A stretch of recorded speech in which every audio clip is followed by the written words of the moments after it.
Hello दोस्तों, मैं ममता भास्कर। चलिए आज स्टार्ट करते हैं नया चैप्टर का नाम है संज्ञा। चलिए शुरू करते हैं आज की वीडियो। तो देखते हैं, संज्ञा एक विकारी शब्द है। संज्ञा एक विकारी शब्द है। देखते हैं संज्ञा शब्द किन किन सम उपसर्गों से मिलकर बना है। तो संज्ञा शब्द जो है हमारा सम प्लस ज्ञा वर्ड से मिलकर बना है। सम मतलब ठीक, ज्ञा मतलब पहचान करना, ठीक पहचान करना। परिभाषा देखते हैं इसकी। किसी प्राणी, वस्तु, भाव, स्थान आदि का बोध हो। किसी प्राणी, वस्तु, भाव, स्थान आदि का जहाँ पर बोध हो उसे हम संज्ञा कहते हैं। उदाहरण देखते हैं, जैसे लखनऊ गोमती किनारे बसा है। लखनऊ हमारा गोमती किनारे बसा है।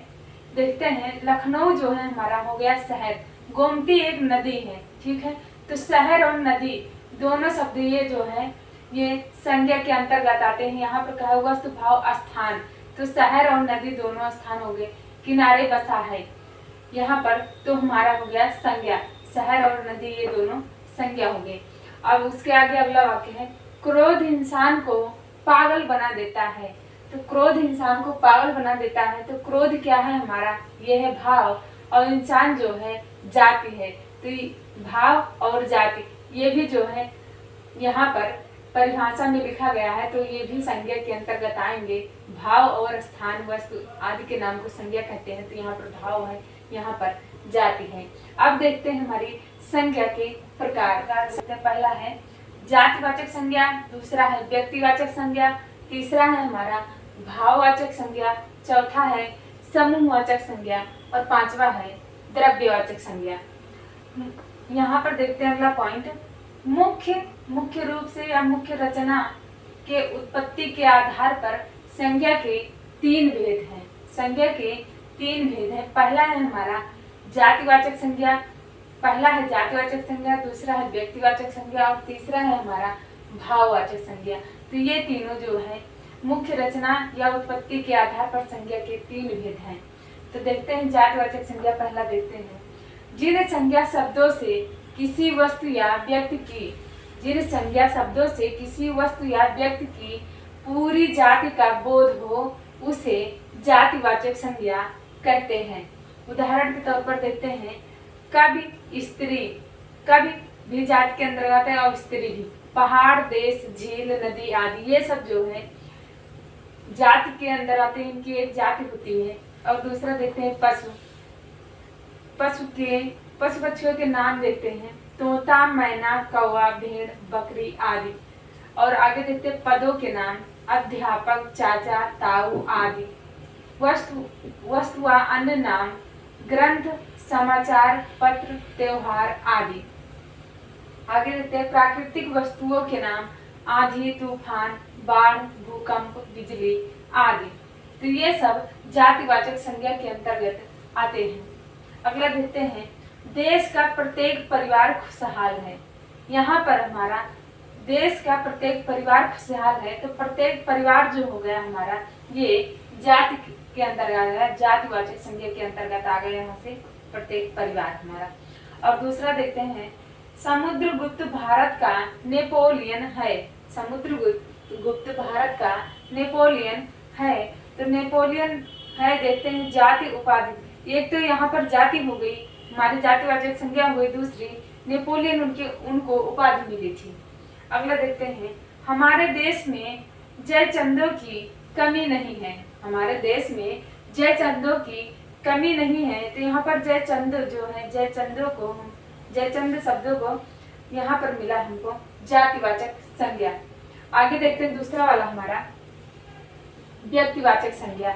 व्यक्तिवाचक संज्ञा के उदाहरण परिभाषा देखते पहले, जिन संज्ञा शब्दों से किसी स्थान, वस्तु, व्यक्ति के नाम, जिन संज्ञा शब्दों से किसी स्थान, वस्तु, व्यक्ति के नाम का बोध हो उसे हम व्यक्तिवाचक संज्ञा कहते हैं। उदाहरण देखते हैं, जैसे तुलसीदास, गीता, गंगा, हिमालय, डल, पशु पक्षियों के नाम आदि जो है व्यक्तिवाचक संज्ञा के अंतर्गत आते हैं। उसके आगे देखते हैं, पंडित जी देश के लिए कई बार जेल गए। तो पंडित जी जो है हमारे, वो हो गए हमारे जवाहरलाल नेहरू। और जवाहरलाल नेहरू किसी व्यक्ति का नाम है, तो ये हो गया हमारा व्यक्तिवाचक संज्ञा। देखते हैं हम अगली संज्ञा क्या है हमारी। अगला है हमारा भाववाचक संज्ञा। भाववाचक संज्ञा के अंतर्गत देखते हैं इसका परिभाषा, देखते हैं इसकी। जिन संज्ञा शब्दों से किसी वस्तु का भाव, दशा या गुण आदि का बोध होता है, उसे हम भाववाचक संज्ञा कहते हैं। इसमें पॉइंट देखते हैं। इस प्रकार की संज्ञा को केवल सोच सकते हैं। इस प्रकार की संज्ञा को हम केवल सोच सकते हैं, महसूस कर सकते हैं अथवा अनुभव कर सकते हैं, परंतु ना हम इसे देख सकते हैं और ना ही सुन सकते हैं। गुण क्या है देखते हैं इसकी। गुण है ईमानदारी, बहादुरी, मिठास, गरीबी, सुंदरता, ऊंचाई, हंसी, खेल, लेख। उदाहरण देखते हैं इसका। जातिवाचक संज्ञा और भाववाचक संज्ञा। जातिवाचक संज्ञा को भाववाचक संज्ञा में परिवर्तित करना देखते हैं। मनुष्य है जातिवाचक संज्ञा, वही भाववाचक संज्ञा में अगर हम परिवर्तन करेंगे तो यहाँ पर हो जाएगा हमारा मनुष्यता। लड़का है जातिवाचक में, और भाववाचक में अगर परिवर्तन करते हैं तो लड़कापन हो जाएगा या फिर लड़कपन।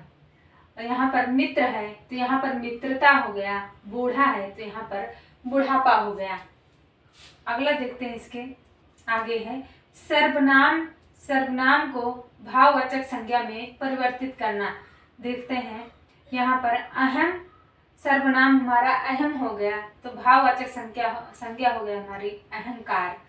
मम हो गया तो महत्व या फिर ममता। अपना हो गया तो अपनापन हो गया। विशेषण हो गया तो भाववाचक संज्ञा हो गया। ये सब सर्वनाम से भाववाचक संज्ञा में अगर परिवर्तित करते हैं तो ऐसे बनता है। विशेषण से भाववाचक संज्ञा हो गया पागल, पागलपन, सुंदर, सुंदरता, वीर, वीरता, मीठा, मिठास। यही देखते हैं अव्यय से भाववाचक संज्ञा में बनाना। अव्यय को भाववाचक संज्ञा में परिवर्तित करना देखते हैं। तो अव्यय है हमारा समीप, तो भाववाचक में परिवर्तित करेंगे तो हमारा हो जाएगा समीपता। दूर, दूरी, निकट, निकटता। क्रिया भाववाचक संज्ञा है। खेलना, खेल, घबराना, घबराहट, भटकना, भटकाव। अगला देखते हैं हम, चौथा नंबर है हमारा संज्ञा का समूहवाचक संज्ञा। समूहवाचक संज्ञा की परिभाषा देखते हैं तो ये है जिन संज्ञा शब्दों से एक ही जाति की वस्तुओं के समूह का बोध होता है। जिन संज्ञा शब्दों से एक ही जाति की वस्तुओं के समूह का बोध होता है, उसे हम समूहवाचक संज्ञा कहते हैं। उदाहरण देखते हैं इसके। उदाहरण है गुच्छा, सेना, परिवार, सभा, गिरोह, दल, टुकड़ी, संघ, झुंड, टीम। ये सब हमारे समूहवाचक संज्ञा के अंतर्गत आते हैं। पांचवा है हमारा द्रव्यवाचक संज्ञा। द्रव्यवाचक संज्ञा की परिभाषा देखते हैं। जिन संज्ञा शब्दों को नाप तौल सकें। जिन संज्ञा शब्दों को हम नाप तौल सकते हैं परंतु गिन ना सकें, यानी कि कहने का मतलब जिन संज्ञा शब्दों को हम नाप तौल सकते हैं, गिन नहीं सकते, परंतु द्रव्यवाचक संज्ञा कहलाती है। उदाहरण देखते हैं जैसे दूध, दही, तेल, पेट्रोल, सोना, चांदी, डीजल, तेजाब, लोहा, तांबा, पीतल, गैस आदि। यहाँ पर देखते हैं धातुओं के नाम देख लेते हैं। सोना, चांदी हो गया, आदि हो गया धातुओं के नाम। द्रव के नाम है पानी, दूध, घी, तेल, एल्कोहल। गैसों के नाम होंगे हमारे CO2 यानी कि कार्बन डाइऑक्साइड, ऑक्सीजन, CO2 हो गया ऑक्सीजन हमारा, H2 हो गया वाटर यानी कि पानी, HCl हो गया एसिड यानी ACl हो गया साल्ट हमारा यानी कि नमक। आगे देखते हैं अनाजों के नाम देखते हैं चना, गेहूं, सरसों, मटर, जौ आदि। और पदार्थवाचक संज्ञा के नाम देखते हैं। पदार्थवाचक संज्ञा तो ठोस, द्रव, गैसीय पदार्थवाचक संज्ञा में आते हैं। चलिए दोस्तों, अब उसमें शुरू करते हैं। प्रैक्टिस और क्वेश्चन स्टार्ट करते हैं वीडियो। तो पहला है, इसमें है संज्ञा प्रश्न। पहला है क्वेश्चन हमारा, पहला प्रश्न है, द्रव्यवाचक संज्ञा श्राव को जातिवाचक संज्ञा में परिवर्तित करने से क्या शब्द बनता है? द्रव्यवाचक संज्ञा शराब को जातिवाचक संज्ञा में अगर हम परिवर्तित करेंगे तो कौन सा शब्द बनेगा? ऑप्शन ए देखते हैं, शराबी बनेगा, या फिर मैखाना बनेगा, सी शराब पान बनेगा, या फिर डी शरबत बनेगा। तो हमारा ऑप्शन ए सही है दोस्तों, ये शराबी बनेगा। दूसरा क्वेश्चन है, कवि किस संज्ञा भेद का शब्द है? कवि किस संज्ञा भेद का शब्द है? ऑप्शन ए देखते हैं, व्यक्तिवाचक है, बी समूहवाचक है, सी जातिवाचक है, या फिर डी भाववाचक है। तो सी वाला ऑप्शन हमारा सही है दोस्तों, जातिवाचक है। अगला क्वेश्चन देखते हैं, निम्नलिखित में कौन जातिवाचक संज्ञा है? निम्नलिखित में कौन जातिवाचक संज्ञा है? ऑप्शन ए देखते हैं, नेता, बी है रमेश, सी है चतुराई, और डी है पानी। तो हमारा ए वाला ऑप्शन सही है दोस्तों, नेता। अगला क्वेश्चन देखते हैं, मुस्कुराहट किस प्रकार की संज्ञा का उदाहरण है? मुस्कुराहट किस प्रकार की संज्ञा का उदाहरण है? ऑप्शन ए देखते हैं, भाववाचक, बी है द्रव्यवाचक, सी है जातिवाचक, डी है समूहवाचक। तो ऑप्शन ए हमारा सही है दोस्तों, भाववाचक संज्ञा है। अगला क्वेश्चन देखते हैं, चोर किस संज्ञा का उदाहरण है? चोर किस संज्ञा का उदाहरण है? ऑप्शन ए देखते हैं, जातिवाचक संज्ञा का, या फिर बी भाववाचक संज्ञा का, या फिर सी समूहवाचक संज्ञा का, या फिर डी व्यक्तिवाचक संज्ञा का। तो ऑप्शन ए सही है दोस्तों, इसमें जातिवाचक संज्ञा है। अगला क्वेश्चन देखते हैं, मित्रता किस संज्ञा का उदाहरण है? मित्रता किस संज्ञा का उदाहरण है? तो ऑप्शन ए देखते हैं, भाववाचक है, बी जातिवाचक है, या फिर सी समूहवाचक संज्ञा है, या फिर डी द्रव्यवाचक संज्ञा है। तो ऑप्शन ए हमारा सही है दोस्तों, ये भाववाचक संज्ञा है। अगला क्वेश्चन देखते हैं, निम्नलिखित में से कौन जातिवाचक संज्ञा का उदाहरण है? ऑप्शन ए देखते हैं, महात्मा गांधी, बी है ईश्वर, सी है पानी, और डी है उदारता। तो हमारा बी वाला ऑप्शन सही है दोस्तों, ईश्वर। अगला क्वेश्चन देखते हैं, तेजाब किस संज्ञा का उदाहरण है? तेजाब किस संज्ञा का उदाहरण है? ऑप्शन ए देखते हैं, जातिवाचक, बी है भाववाचक, सी है द्रव्यवाचक, और डी है समूहवाचक। तो सी वाला ऑप्शन हमारा सही है दोस्तों, ये द्रव्यवाचक संज्ञा है। अगला क्वेश्चन देखते हैं, पुंज किस संज्ञा का उदाहरण है? पुंज किस संज्ञा का उदाहरण है? ऑप्शन ए देखते हैं, जातिवाचक संज्ञा का है, या फिर बी भाववाचक संज्ञा का है, या फिर सी द्रव्यवाचक संज्ञा का है, या फिर डी समूहवाचक संज्ञा का है। तो दोस्तों हमारा डी वाला ऑप्शन सही है, समूहवाचक संज्ञा का है। अगला क्वेश्चन देखते हैं, मूर्खता किस संज्ञा का उदाहरण है? मूर्खता किस संज्ञा का उदाहरण है? ऑप्शन ए देखते हैं, भाववाचक संज्ञा का उदाहरण है, या फिर बी जातिवाचक संज्ञा का उदाहरण है, या फिर सी व्यक्तिवाचक संज्ञा का उदाहरण है, या फिर डी समूहवाचक संज्ञा का उदाहरण है। तो ऑप्शन ए हमारा सही है दोस्तों, ये भाववाचक संज्ञा का उदाहरण है।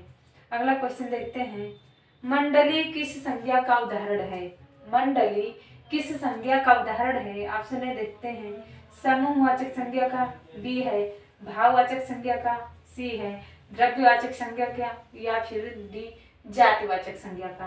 तो ऑप्शन ए सही है दोस्तों, ये समूहवाचक संज्ञा का उदाहरण है। अगला क्वेश्चन देखते हैं, निम्नलिखित में कौन भाववाचक संज्ञा है? निम्नलिखित में कौन भाववाचक संज्ञा है? ऑप्शन ए देखते हैं, अपनापन, बी है गांधी, सी है बाजार, और डी है पटना। तो हमारा ऑप्शन ए सही है दोस्तों, अपनापन। अगला क्वेश्चन देखते हैं, निम्नलिखित में कौन व्यक्तिवाचक संज्ञा है? निम्नलिखित में कौन व्यक्तिवाचक संज्ञा है? ऑप्शन ए है ताजमहल, बी है मंडल, सी है सोना, और डी है लड़ाई। तो हमारा ए वाला ऑप्शन सही है दोस्तों, ताजमहल। अगला क्वेश्चन देखते हैं, नारी किस संज्ञा का उदाहरण है? नारी किस संज्ञा का उदाहरण है? ऑप्शन ए भाववाचक संज्ञा का, बी जातिवाचक संज्ञा का, या फिर सी समूहवाचक संज्ञा का, या फिर डी व्यक्तिवाचक संज्ञा का। तो हमारा बी वाला ऑप्शन सही है दोस्तों, ये जातिवाचक संज्ञा का है। अगला क्वेश्चन देखते हैं, रुकावट किस प्रकार की संज्ञा है? रुकावट किस प्रकार की संज्ञा है? तो ऑप्शन ए देखते हैं जातिवाचक संज्ञा का है, या फिर बी व्यक्तिवाचक संज्ञा का है, या फिर सी भाववाचक संज्ञा का है, या फिर डी समूहवाचक संज्ञा का है। तो ऑप्शन सी हमारा सही है दोस्तों, भाववाचक संज्ञा का है। अगला क्वेश्चन देखते हैं, निम्न में से कौन जातिवाचक संज्ञा है? निम्न में से कौन जातिवाचक संज्ञा है? ऑप्शन ए देखते हैं हिमालय, बी है राधा, सी है गंगा, और डी है तारा। तो हमारा डी वाला ऑप्शन सही है दोस्तों, तारा। अगला क्वेश्चन देखते हैं, निम्न में से भाववाचक संज्ञा कौन सी है? निम्न में से भाववाचक संज्ञा कौन सी है? तो ऑप्शन ए देखते हैं लड़की, बी है गंगा, सी है सुंदरता, डी है गाय। तो सी वाला हमारा ऑप्शन सही है दोस्तों, सुंदरता। अगला क्वेश्चन देखते हैं, उदार से भाववाचक संज्ञा क्या बनेगा? उदार से भाववाचक संज्ञा क्या बनेगा? कहने का मतलब उदार शब्द है, उसको अगर हम भाववाचक संज्ञा में परिवर्तित करेंगे तो कौन सा शब्द बनेगा? ऑप्शन ए देखते हैं उदर, बी है उदार, और सी है उदारता, डी है उद्धार। तो ऑप्शन सी सही है दोस्तों, उदारता। अगला क्वेश्चन देखते हैं, पीतल किस संज्ञा का उदाहरण है? पीतल किस संज्ञा का उदाहरण है? क्वेश्चन देखते हैं, पीतल किस संज्ञा का उदाहरण है? तो ऑप्शन ए देखते हैं द्रव्यवाचक संज्ञा का है, या फिर बी जातिवाचक संज्ञा का है, या फिर सी व्यक्तिवाचक संज्ञा का है, या फिर डी समूहवाचक संज्ञा का है। तो ऑप्शन हमारा ए सही है दोस्तों, ये द्रव्यवाचक संज्ञा का है। अगला क्वेश्चन देखते हैं, शिव किस संज्ञा का उदाहरण है? शिव किस संज्ञा का उदाहरण है? ऑप्शन ए देखते हैं व्यक्तिवाचक संज्ञा का है, फिर बी है जातिवाचक संज्ञा का है, या फिर सी समूहवाचक संज्ञा का है, या फिर डी भाववाचक संज्ञा का है। तो हमारा ए वाला ऑप्शन सही है दोस्तों, ये व्यक्तिवाचक संज्ञा का है। शिव किसी का नाम भी तो हो सकता है, तो नाम को हम व्यक्तिवाचक के अंतर्गत रखते हैं, आता है। अगला क्वेश्चन है, बंदर किस प्रकार की संज्ञा है? बंदर किस प्रकार की संज्ञा है? तो ऑप्शन ए है भाववाचक, बी है जातिवाचक, सी है समूहवाचक, डी है द्रव्यवाचक। तो हमारा बी वाला ऑप्शन सही है दोस्तों, ये जातिवाचक संज्ञा है। अगला क्वेश्चन देखते हैं, आगरा किस प्रकार की संज्ञा है? आगरा किस प्रकार की संज्ञा है? तो ऑप्शन ए देखते हैं व्यक्तिवाचक संज्ञा है, बी भाववाचक संज्ञा है, सी समूहवाचक संज्ञा है, या फिर डी जातिवाचक संज्ञा है। तो ऑप्शन ए सही है दोस्तों, हमारा व्यक्तिवाचक संज्ञा है। अगला क्वेश्चन देखते हैं, भूकंप में किस प्रकार की संज्ञा है? भूकंप में किस प्रकार की संज्ञा है? तो ऑप्शन ए देखते हैं व्यक्तिवाचक संज्ञा है, बी जातिवाचक संज्ञा है, सी भाववाचक संज्ञा है, या फिर डी समूहवाचक संज्ञा है। तो हमारा दोस्तों बी वाला ऑप्शन सही है दोस्तों, इसमें जातिवाचक संज्ञा है। तो अगला क्वेश्चन देखते हैं, हमारा है प्रधानमंत्री किस संज्ञा का उदाहरण है? प्रधानमंत्री किस संज्ञा का उदाहरण है? ऑप्शन ए देखते हैं व्यक्तिवाचक संज्ञा का, या फिर भाववाचक संज्ञा का, सी है हमारा जातिवाचक संज्ञा का, या फिर डी है हमारा समूहवाचक संज्ञा का। तो ये है हमारा जातिवाचक संज्ञा का। अगला क्वेश्चन देखते हैं, बाजार से किस संज्ञा का बोध होता है? बाजार से किस संज्ञा का बोध होता है? तो ऑप्शन ए देखते हैं भाववाचक संज्ञा का, या फिर बी समूहवाचक संज्ञा का, या फिर सी जातिवाचक संज्ञा का, डी व्यक्तिवाचक संज्ञा का। तो हमारा ऑप्शन है दोस्तों बी है समूहवाचक संज्ञा का। अगला क्वेश्चन देखते हैं, चतुर से भाववाचक संज्ञा का शब्द नहीं बनेगा। चतुर से भाववाचक संज्ञा का शब्द नहीं बनेगा, वो है हमारा ऑप्शन देखते हैं चतुरी, बी है चतुराई, सी है चातुर्य, और डी है चतुरता।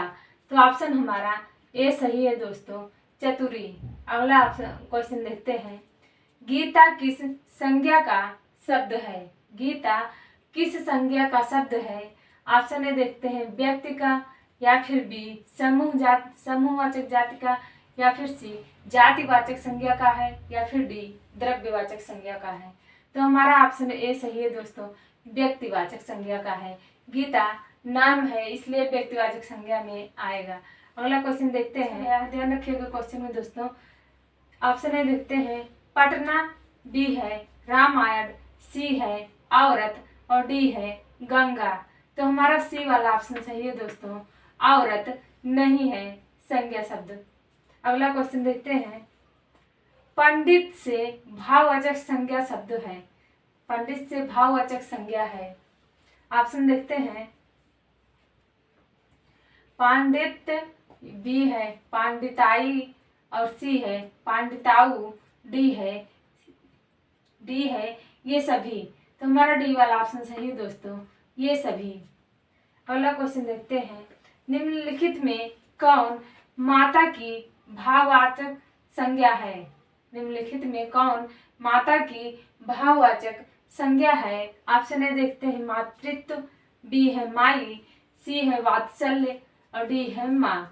तो भाववाचक संज्ञा है माता का बनेगा हमारा दोस्तों मातृत्व बनेगा। ए वाला ऑप्शन सही है। अगला क्वेश्चन देखते हैं, निम्नलिखित में कौन संज्ञा का भेद नहीं है? निम्नलिखित में कौन संज्ञा का भेद नहीं है?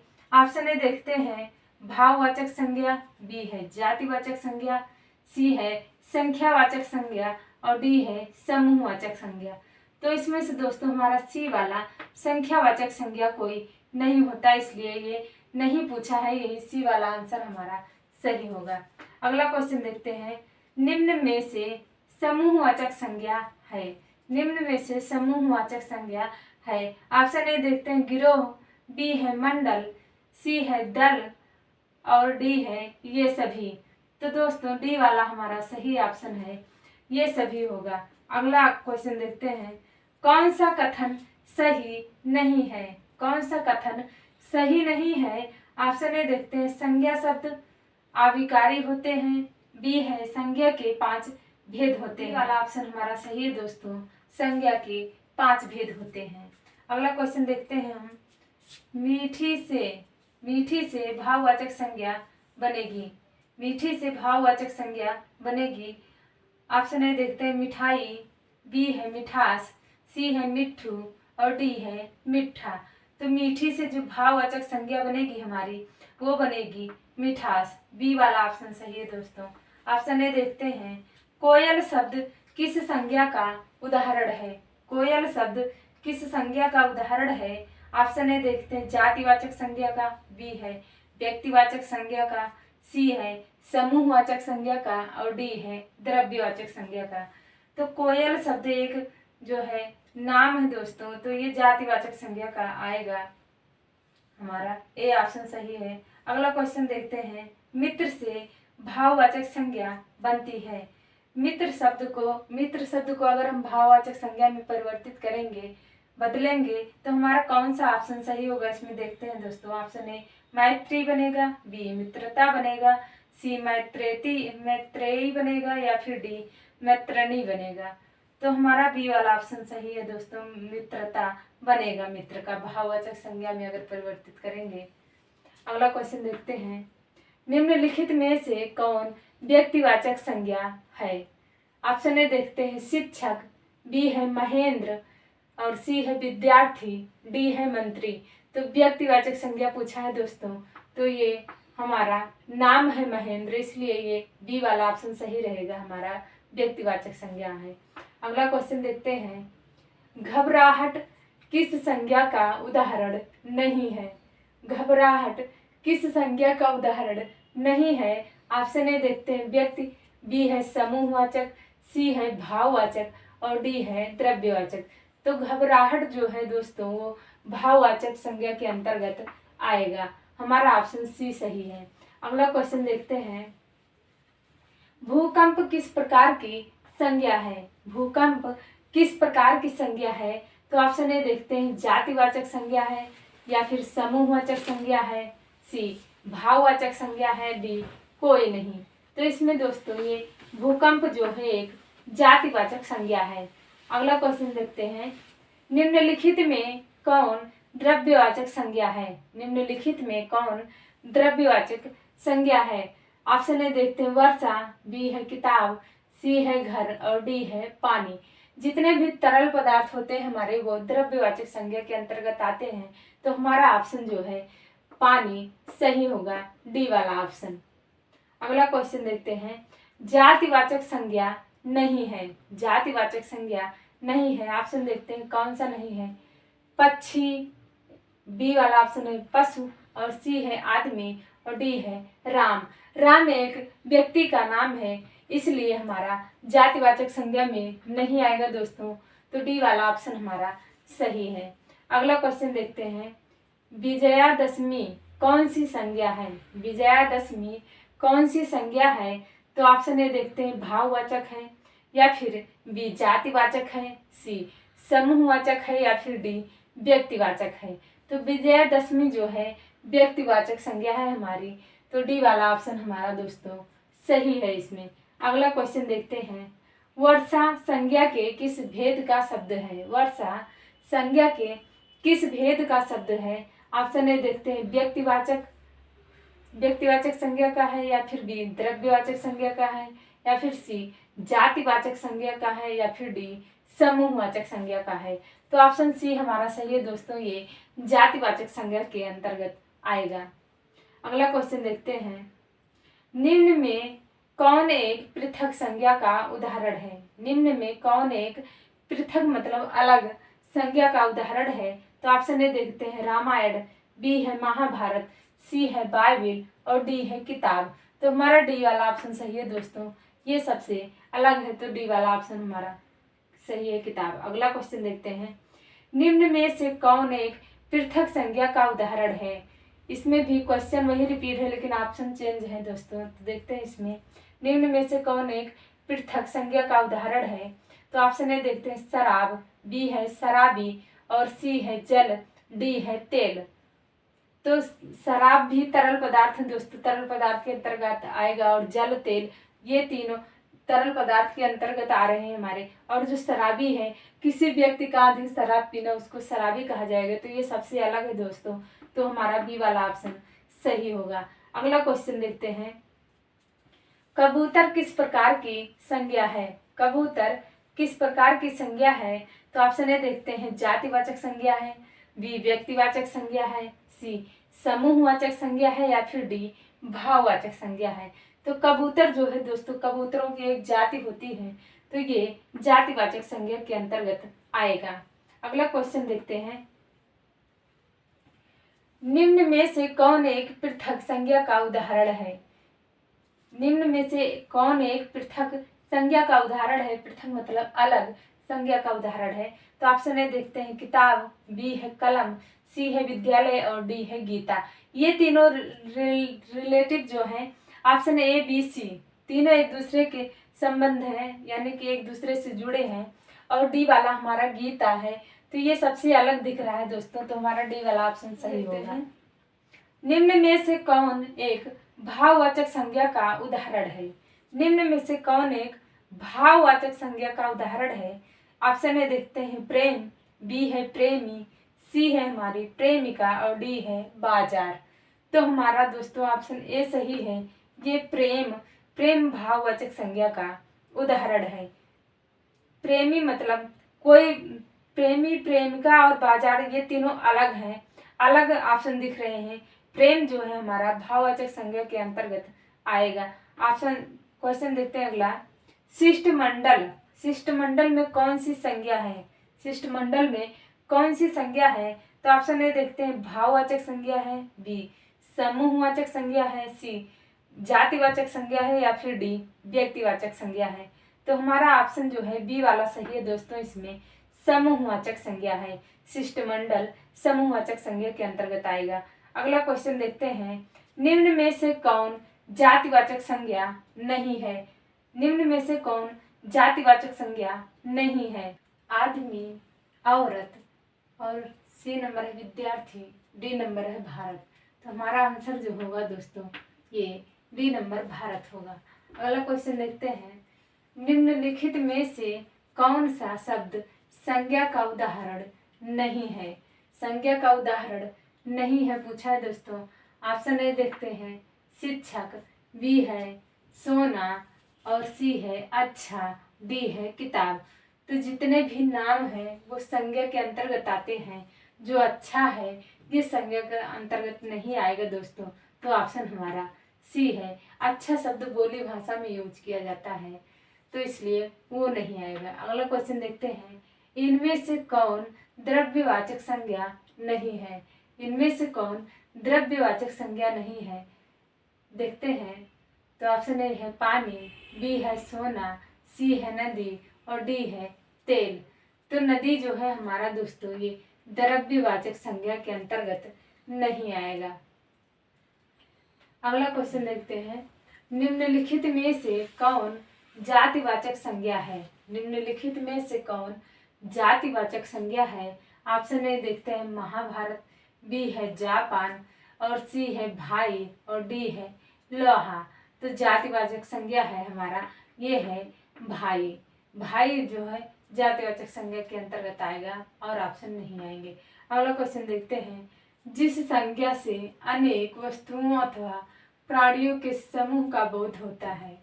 जिस संज्ञा से अनेक वस्तुओं अथवा प्राणियों के समूह का बोध होता है उसे कहते हैं। ऑप्शन ए देखते हैं जातिवाचक संज्ञा कहते हैं, बी व्यक्तिवाचक संज्ञा कहते हैं, या फिर सी समूहवाचक संज्ञा कहते हैं, या फिर डी भाववाचक संज्ञा कहते हैं। तो सी वाला ऑप्शन हमारा सही है दोस्तों। उसे हम समूहवाचक संज्ञा कहते हैं। सी समूहवाचक संज्ञा कहते हैं। अगला क्वेश्चन देखते हैं, भाव दशा धर्म गुण या कार्य का बोध कराने वाली संज्ञा कहलाती है?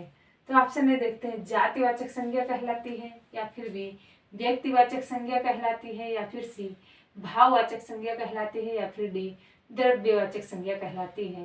तो ये दोस्तों हमारा भाववाचक संज्ञा कहलाएगी। भाव दशा धर्म गुण या कार्य का बोध कराने वाली संज्ञा कहलाती है वो भाववाचक संज्ञा कहलाएगी हमारी। अगला क्वेश्चन देखते हैं, बालपन किस संज्ञा का उदाहरण है? बालपन किस संज्ञा का उदाहरण है? तो ऑप्शन ए देखते हैं जातिवाचक संज्ञा का उदाहरण है, या फिर बी भाववाचक संज्ञा का उदाहरण है, या फिर सी व्यक्तिवाचक संज्ञा का उदाहरण है, या फिर डी समूहवाचक संज्ञा का उदाहरण है दोस्तों। तो हमारा बी वाला ऑप्शन सही है दोस्तों। इसमें भाववाचक संज्ञा का उदाहरण है बालपन। अगला क्वेश्चन देखते हैं, परिवार किस संज्ञा का उदाहरण है? परिवार किस संज्ञा का उदाहरण है? ऑप्शन ए देखते हैं जातिवाचक संज्ञा का है, बी भाववाचक संज्ञा का है, सी व्यक्तिवाचक संज्ञा का है, या फिर डी समूहवाचक संज्ञा का है। तो परिवार हमारा दोस्तों ये समूहवाचक संज्ञा के अंतर्गत आएगा। तो ऑप्शन हमारा डी सही है। अगला क्वेश्चन देखते हैं, निम्नलिखित में से कौन भाववाचक संज्ञा नहीं है? नहीं पूछा गया दोस्तों। पेपर में काफ़ी कंफ्यूजन होता है तो नहीं शब्द जो है आप लोग याद रखिएगा, क्वेश्चन में नहीं पूछा गया है। तो ऑप्शन में देखते हैं क्रोध, बी है लोभ और सी है व्यक्तिवाचक संज्ञा और डी है भाववाचक संज्ञा। तो भाववाचक संज्ञा नहीं है जो पूछा गया है वो ऑप्शन हमारा डी सही है दोस्तों, भाववाचक संज्ञा। अगला क्वेश्चन देखते हैं, मोहन स्कूल जा रहा है। मोहन स्कूल जा रहा है, इस वाक्य में मोहन है। ऑप्शन में देखते हैं जातिवाचक संज्ञा है, बी समूहवाचक संज्ञा है, सी व्यक्तिवाचक संज्ञा है, या फिर डी भाववाचक संज्ञा है। तो हमारा ऑप्शन सी सही है दोस्तों, ये व्यक्तिवाचक संज्ञा है। अगला क्वेश्चन देखते हैं, आम में मिठास है। आम में मिठास है, इस वाक्य में मिठास है। इस वाक्य में मिठास शब्द है। ऑप्शन में देखते हैं भाववाचक संज्ञा है, या फिर बी व्यक्तिवाचक संज्ञा है, सी द्रव्यवाचक संज्ञा है, या फिर डी जातिवाचक संज्ञा है। तो ऑप्शन ए इसमें दोस्तों हमारा सही है, भाववाचक संज्ञा है इसमें। तो अगला क्वेश्चन देखते हैं, मोर नाच रहा है। मोर नाच रहा है, इस वाक्य में मोर है। ऑप्शन ए देखते हैं भाववाचक संज्ञा है, बी व्यक्तिवाचक संज्ञा है, और सी द्रव्यवाचक संज्ञा है और डी जातिवाचक संज्ञा है। तो मोर नाच रहा है, इसमें मोर पूछा गया है तो ये जातिवाचक संज्ञा के अंतर्गत आएगा दोस्तों। हमारा डी वाला ऑप्शन सही है। अगला क्वेश्चन देखते हैं। वह अंगूर खा रहा है, वह अंगूर खा रहा है, इस वाक्य में अंगूर है। तो ऑप्शन ए देखते भाववाचक है, बी समूहवाचक संज्ञा है, या फिर सी जातिवाचक संज्ञा है, या फिर डी द्रव्यवाचक संज्ञा है। तो हमारा दोस्तों इसमें बी वाला ऑप्शन सही है, समूहवाचक संज्ञा है। अगला क्वेश्चन देखते हैं। निम्न में से किस संज्ञा की गणना नहीं की जा सकती है? निम्न में से किस संज्ञा की गणना नहीं की जा सकती है? तो ऑप्शन ए है समूहवाचक संज्ञा, बी है द्रव्यवाचक संज्ञा, सी है व्यक्तिवाचक संज्ञा, या फिर डी भाववाचक संज्ञा। तो हमारा सी डी वाला ऑप्शन सही है दोस्तों। भाववाचक संज्ञा की जो है गणना नहीं की जा सकती है। अगला क्वेश्चन देखते हैं। सरल विशेषण से भाववाचक संज्ञा निर्मित शब्द है। सरल विशेषण से भाववाचक संज्ञा निर्मित शब्द है। पहला देखते हैं ऑप्शन सरला, बी है सरलता, और सी है सरलीय, डी है सरलाभ। तो उसमें हमारा दोस्तों बी वाला ऑप्शन सही है, सरलता। अगला क्वेश्चन देखते हैं। सजाना क्रिया से भाववाचक संज्ञा बनेगी। सजाना क्रिया से भाववाचक संज्ञा बनेगी। ऑप्शन ए देखते हैं सजा, बी है सजावट, सी है सजावा, और डी है सजावटी। तो इसमें हमारा दोस्तों बी वाला ऑप्शन सही है। तो दोस्तों आज की वीडियो हमारी यहीं पर समाप्त हुई। आप लोगों का बहुत बहुत धन्यवाद।